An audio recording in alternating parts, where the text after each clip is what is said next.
What is it in your heart that fills you with joy, fills you with love? And as long as you're not harming anyone, do it.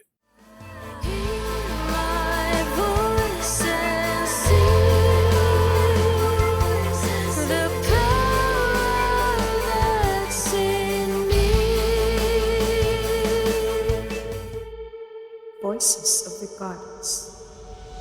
Welcome back to another episode of Voices of the Goddess, where brilliant women come to take a break from their successful and sometimes overwhelming lives to level up, live free, and create abundance. If your hectic life has you feeling a bit lost, if you're building your career, brand, or business, or if you simply want to get the most out of life, this podcast is for you. I'm your host, Julietta Wenzel, founder of Body and Soul PT and Soul Candy. And I'm your co-host, Graciela Laurent, professional portrait photographer specializing in boudoir and personal branding. Whether you're relaxing with a cup of coffee or running around town, we've got you. Whatever you're doing, thanks for bringing us along and sharing a laugh. Here comes the magic. It has begun. Another episode. So we are, I forget, are we on season 4 now? Yes. Aren't we? Yes. I think so. We were season I know it's 3. episode 201. It is episode 201.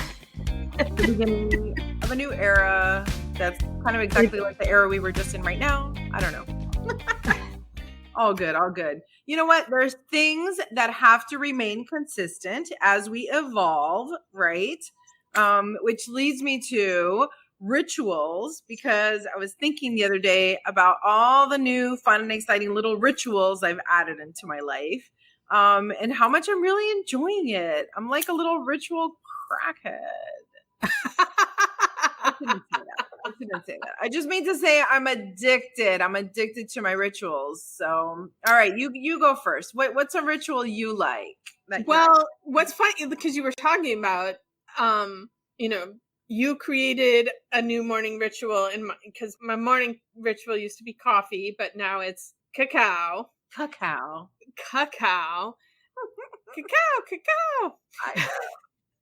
And I also was recently initiated into the Ancient Mystery School, which is filled with rituals. Beautiful. And once you do that, you're encouraged to practice the rituals for 30 days so you can assess what kind of effect this is having in your life. But so then now I've got my morning cacao ritual and my mystery school rituals. And so I had to morph them into one.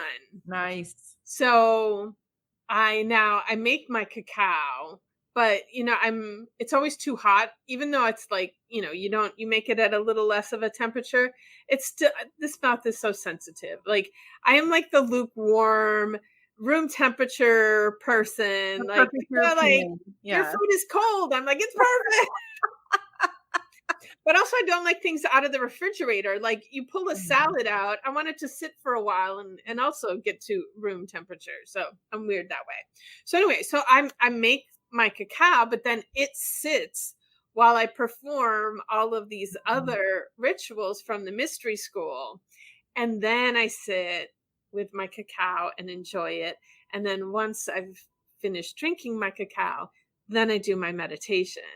Beautiful. And so how much time are you giving yourself in the morning? Just for this, just for you? It sounds like a lot. But really, if I'm really on top of it and diligent, including making the cacao and doing everything, it's probably less than a half hour. Oh, wow. Oh, yeah, I'm impressed. I do 15 minutes of meditation, which that's probably the longest part of it. Mm-hmm. And maybe I'm being generous when I say 30 minutes. It might be a little bit more than that. But the meditation is definitely what takes up the longest time of it.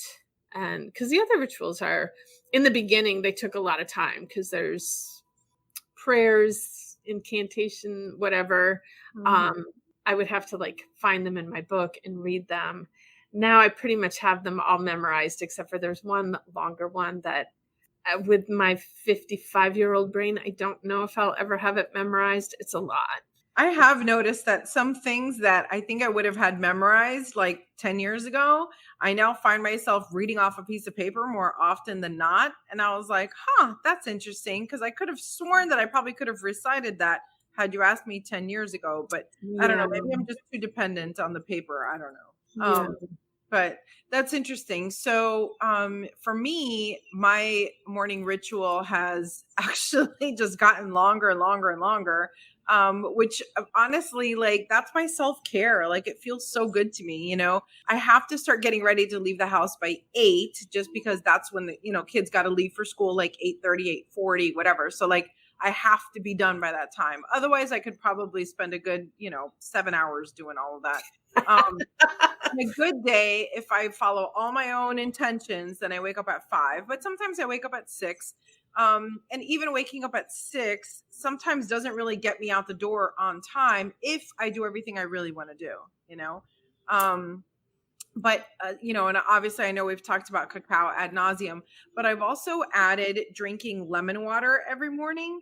And it is incredible. You know, I drink lemon water, wait 20 minutes, drink celery juice, wait another 20 minutes, then I have my cacao. So like honestly, during that time, like all of that together, maybe just in drinking beverages, that's an hour.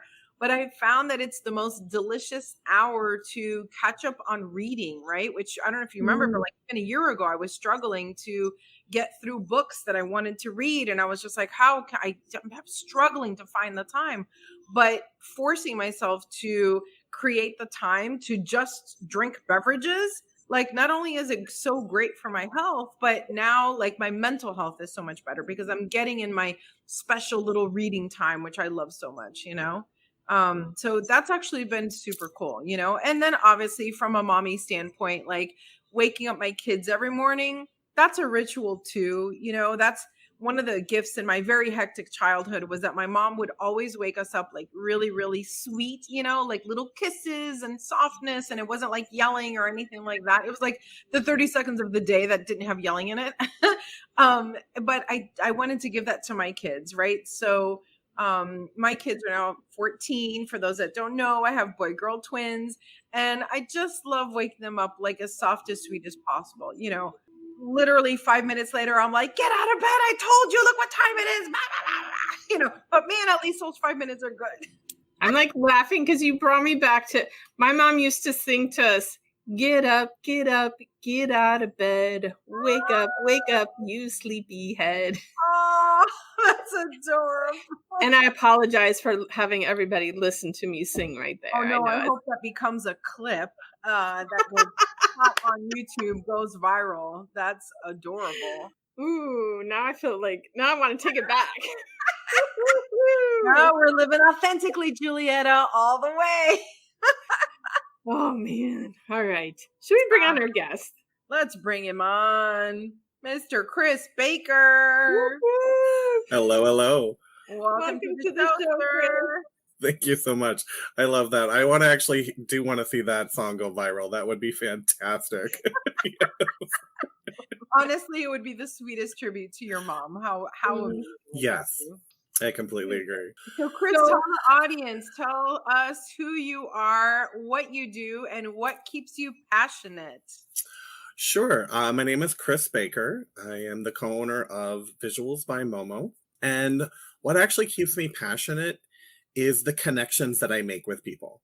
Like, it really is the authentic relationships that really drives me to go out there, to network, to connect.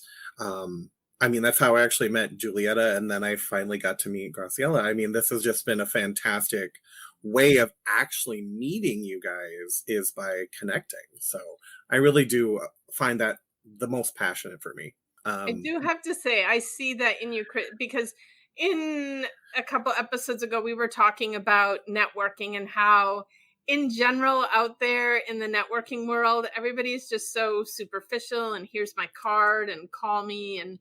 But I do see you out there like truly connecting with people. And I applaud you for making that happen because you do it at events that are easy to be authentic and connected at, but you also make that happen in the events that like the ones that I just don't even go to, like, because I can't stomach it. But so I applaud you for that. Thank you. I love people's energies.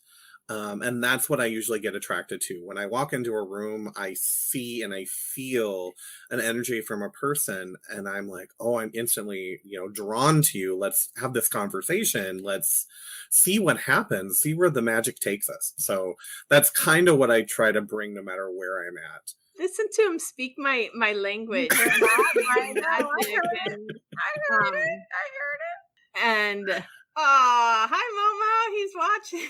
Oh, beautiful. Yeah, So I'm there. curious, tell us how that magic and that connection shows up in your business.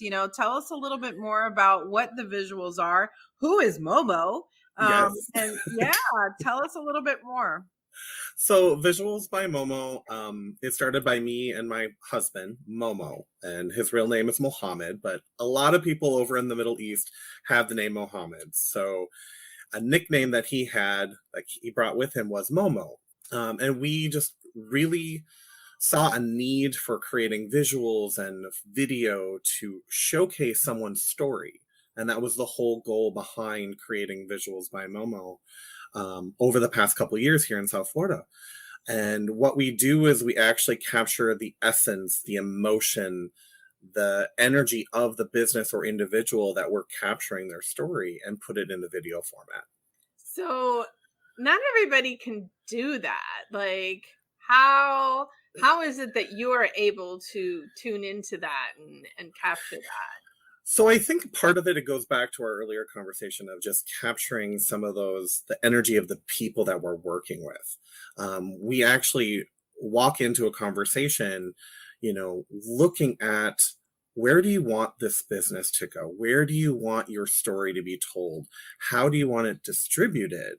And then if they don't have a plan, we try to work with them to go, here is what the ideas are behind that, and find them a solution. So part of it is really digging deeper into some of the things. Sometimes we have to break apart that onion. It's like, oh, I need a video for business, but it's not always about that. It's like, what's under this layer? What's the driving force that's asking you to create this video? Is there a need? Is there a way to connect with your target audience? Those are the pieces that we want to dig deeper.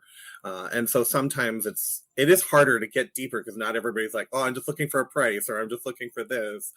And it's not as easy as to just, jump and make a video. We have to make sure that we're doing it for the best for the individual and for the company. So it is that energy, that connection that really drives us as well. I feel like you guys are the videography. You are to videography what Graciela is to photography. Like, yes. I was just gonna say, everything you're saying so resonates with me in my own process, and how we have to really dig deep. It's not just a pretty picture, right? If it's a picture and it's not your authentic self, then it's absolutely worthless. I always tell people, if you want to know what you look like, go to the DMV. They'll tell you the truth.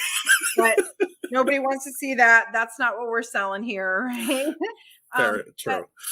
But kudos to you, because, I know that myself as a photographer, it is an enormous amount of work to pull people's authentic selves out, because, we're so worried about how we're going to show up and what we look like and what are we doing. And, it's a lot mentally and emotionally too. So to do that on video, I imagine it being 10 times more steps and more challenging. So kudos to you for overcoming all of that. And I actually have to give all the credit to Momo. He is the one that actually does all of the production. I'm more on the connections, the business side for the networking. And so that's where I can really dive into, the energy when I initially meet the person. But to actually go deeper into the story and kind of peel some of those layers, back, and actually be able to storyboard and write a script, it's Momo and the rest of the team that actually just blows my mind. Because when we're done with something, it's beautiful. It looks beautiful. There is a story to share, and they get to have something that's going to last with them their entire lifetime, whether the entire business lifetime or the personal lifetime. So it's just, it's beautiful. So were you always aware that you were tapping into people's energies, or is that like a skill that you got later in, like, talk to us about that. So yeah, let's go back to energy because that's actually one of my full-time passions. I just love energy work. I remember having conversations with people when I was 8 years old and touching their energies, and like looking and feeling like, oh, if we look at it this way, if we examine the world this way, and just how we work together differently, it's always been there. And I've also had the ability to see healers and teachers and mentors in the spiritual realm since I was 8 years old. And so it's always been there. It was interesting when I became a Reiki master and I took my first Reiki class. I was like, wait, there's actually a formal way to be taught this? Like, I've been doing this all my life and I didn't fully understand it. So I was like, oh, wow, this is amazing. Like, everything that I've been doing, there's actually more of a formal way to do it. And then I transitioned a little bit further and, started teaching, going through the teachings of shamanism. And, my journey's not done. Like, I feel like life is an endless journey, that I get to continue to learn from and to continue to get better and to continue to heal. And that's one of my biggest passions. I love healing. I really truly do. Well, I feel like that's what life is healing. And I think being on the path of healing doesn't mean that you're broken, doesn't mean that you're not okay, but it's just the journey of the evolution of you becoming your ultimate self. And so Well, I think that helps to like take away, like, because you need to be, nobody needs to be healed. Because you want to be healed doesn't mean that you need to be fixed. Like, there's nothing wrong with you. It's just the journey. I think the stepping stones that we step through life on, some of them are perfect, spheres stepping stone. Some have cracks, some are, different pieces. But the biggest thing that I've learned over my journey is every single one of them, whether it's been difficult or it's been great, it's always a life lesson. It's always a beautiful story that comes out of it that I can go, hey, that made me who I am today. That made me stronger. That made me be more compassionate. That made me hear. Like, all of these different pieces really brings us up, over our journey of life. And so when I think of healing, it's all internal. Like, we really do that. But sometimes it's beautiful to have individuals like ourselves step in and go, hey, did you think about it? Did you experience this way differently? Or maybe just add an extra little bit of light into an area so they can expand their energy. Because sometimes that's all it is. It's just a blockage. And we just need to open that blockage up so that it can flow, it can release, and it can be even more beautiful. And we talk a lot about permission too, right? Like, sometimes it almost feels like all you're doing is granting someone permission to create that healing or create that new self or create a new viewpoint or take the next step, right? I'm curious, in your,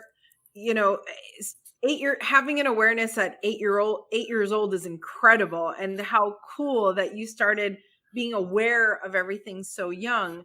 And I know it's been a journey, and I'm curious, what like limiting beliefs did you have to let go of as you were going?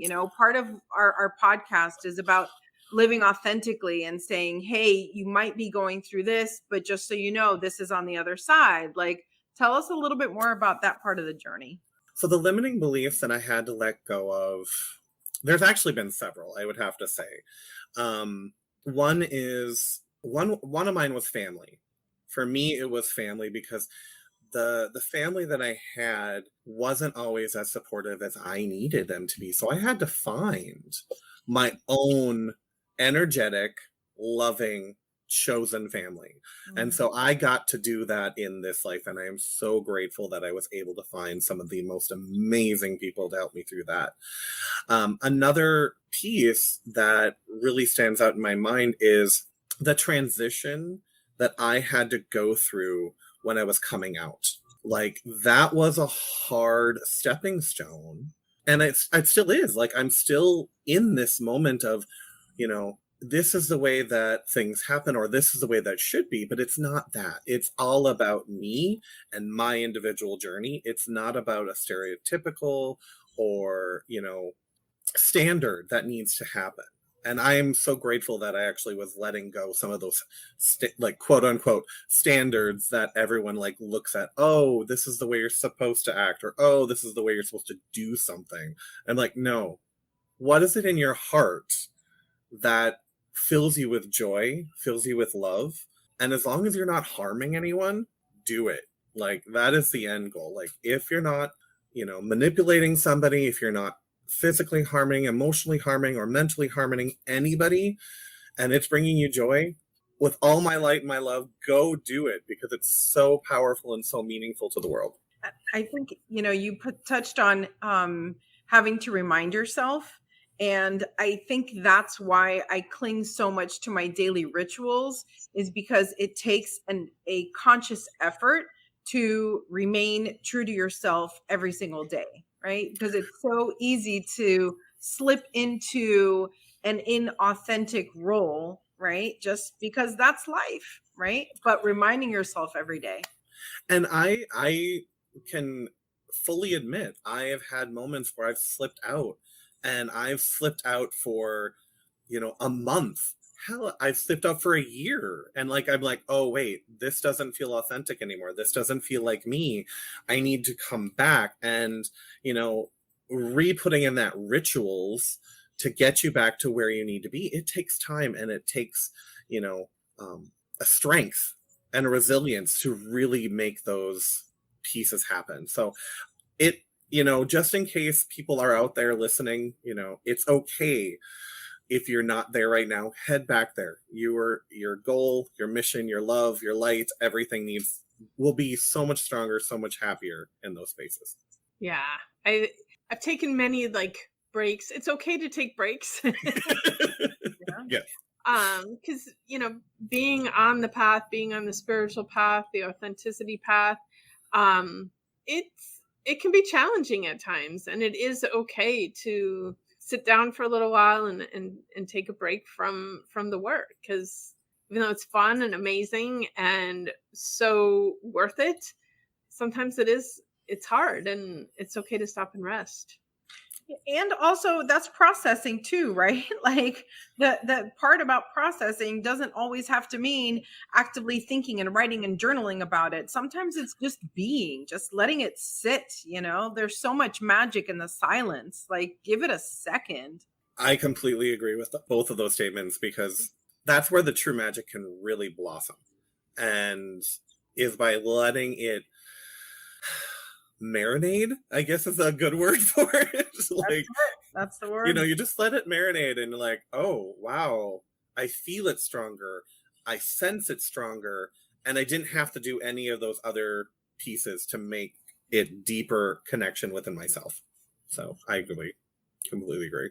We've been sitting here curiously, like waiting for the moment to share what book Chris is going to add to the Goddess Library. Oh my gosh. So I'm not much of a reader. And that's just kind of how my whole world has been. However, when I was thinking about this question and bringing a book to today's podcast, I had to think about it, and I was like, oh my gosh, there is this beautiful, strong, independent woman in this fiction book that I think would be phenomenal to talk about. So it's a trilogy. It's called Arrows of the Queen by Mercedes Lackey. Have you guys read it? Oh, no, but sounds like totally up my alley. Yes. So it's a 3-book series, and it's got a powerful message about independence, particularly in the main character. She has a difficult struggle at the very beginning. She had an abusive past, and she was chosen by these very high respected beings called companions to be the voice for the queen in the realm. And it's all about her resilience, determination, and independence, growth, and how she moves forward in life. And I was like, this sounds something beautiful and magical that would be perfect. There is an element of magic in there, so definitely love that.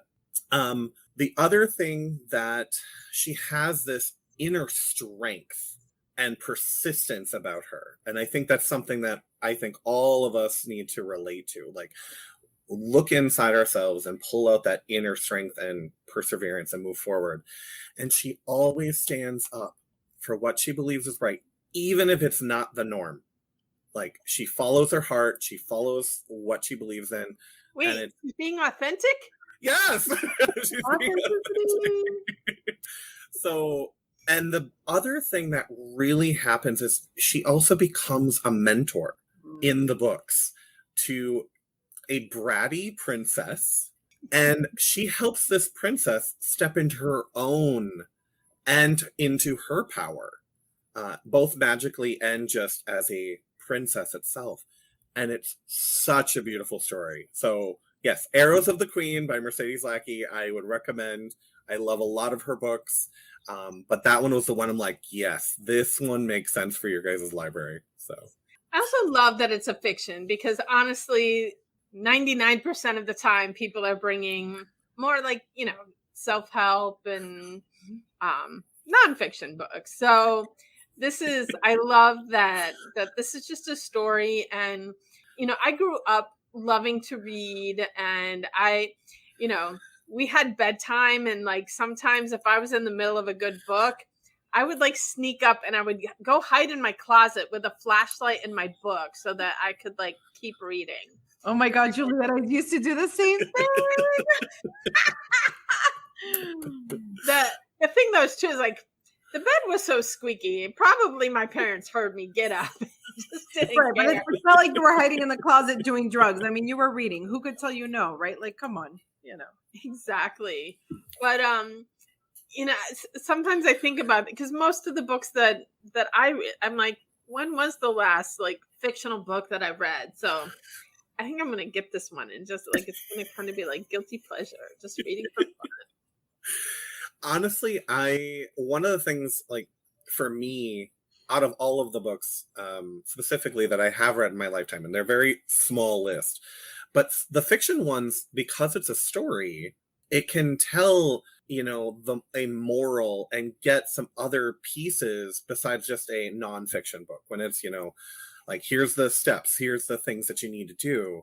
There's more to it that you can interpret and go, oh, yeah, how do I relate that to my life? How do I, bring that in? And so I think, yeah, I think you're going to love the books. I would love to have a conversation after you've read the books, because I'm going to go reread those books. I think I need to. We talk about this sometime. We used to have book club. I'm like, maybe we make this a book club book. Like, yeah, who's in? Like, in Circle of Goddesses, if you want us to do this as a book club and we all want to read it together, comment in Circle of Goddess, say I'm in for the book club, and we'll think about making this happen again. There you go. I love also how you said about stories, because for all of history and of human history, it is about stories, and that is how lessons are passed down, and it is how information is passed down, right? From the creation stories to, how to cook a certain meal, it's all part of a story. And the more you can create it that way, you're right, it's an easier way to learn an enormous amount of information, right?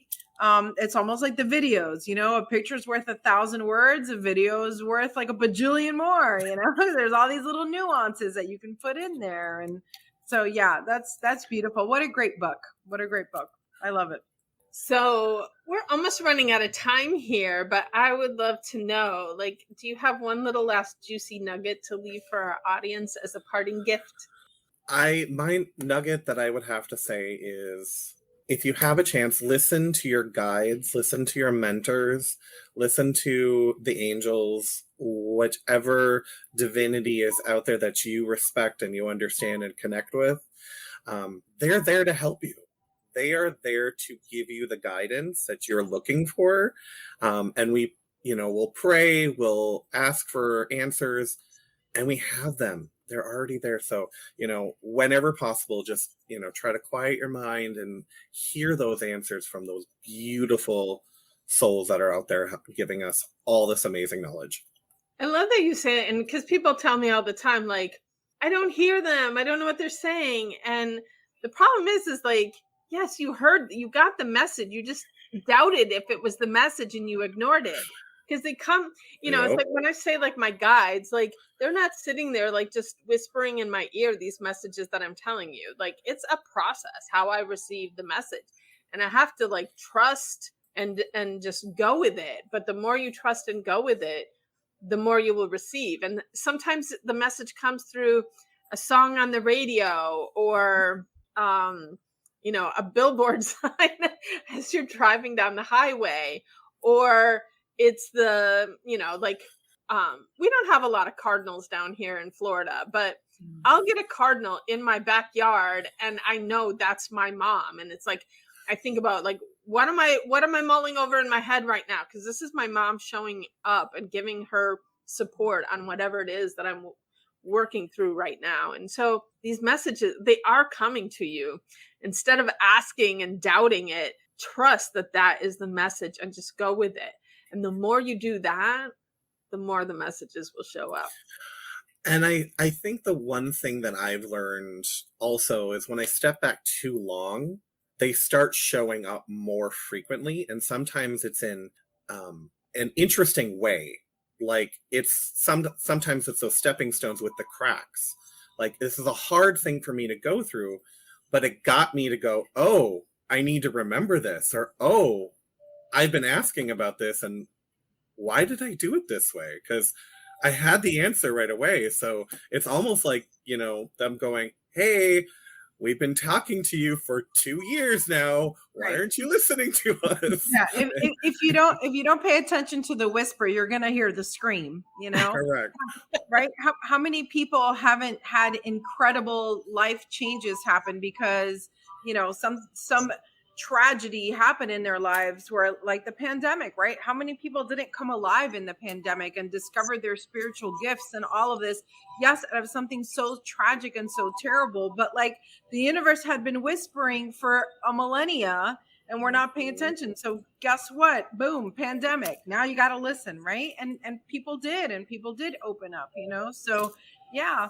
I just wanted to add, also don't be afraid to seek support and guidance and mentoring and coaching or whatever. And honestly, it doesn't have to be that formal either. Like just go hang out with people that are living the life that you want to lead, like I told a story in a different podcast about me smelling some flowers and like just really appreciating that moment. And Julieta's like, I do that all the time. And I'm like, what? You live happy like that every day? You just smell flowers every day? I'm like, who gets to live like that?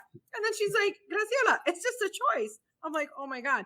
Right. So sometimes just being in the presence of people like yourself, Chris, people that are further along the path, as I say, or in a different part of the path, just opens you up more.